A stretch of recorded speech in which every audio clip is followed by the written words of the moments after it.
जमालिया में हुए हमले के बाद अरब देशों में बहुत गुस्सा है। जॉर्डन ने इजरायल से अपना राजदूत वापस बुला लिया है, लेकिन इजरायल के लिए सबसे बड़ा खतरा तीसरा फ्रंट बन चुका है, क्योंकि इस फ्रंट से इजरायल पर सबसे बड़ा हमला हुआ है।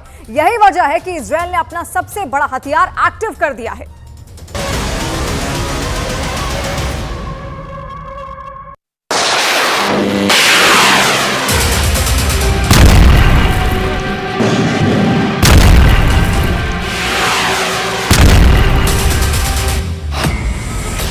पहले इजराइल के खिलाफ ड्रोन लॉन्च किए गए,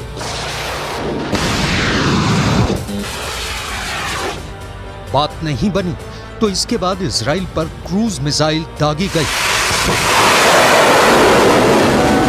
जब दोनों हथियार नाकाम हो गए तो इसके बाद इजराइल पर सबसे खतरनाक मिसाइल लॉन्च की गई।